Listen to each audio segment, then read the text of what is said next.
Identity card দিয়েছে কে? এই জন্য ওলি আল্লাহদের দরবারে যেতে হবে। খাজা মঈনুদ্দিন চিশতি আজমিরি সঞ্জেরি এই ভারত উপমহাদেশে ভারতের জমিনে এসেছেন।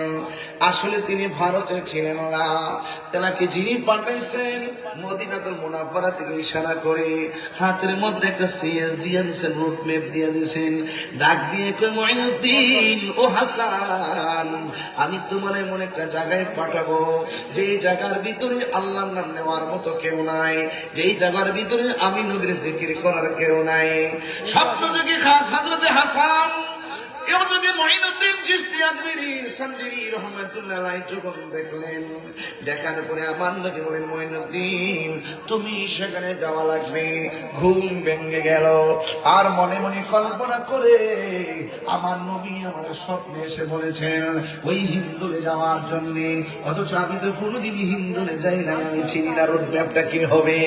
এই চিন্তা ভাবনা কইরা রাতের বেলা আবার ঘুমায়া গেছে খাজা মঈনুদ্দিন চিশতি রহমত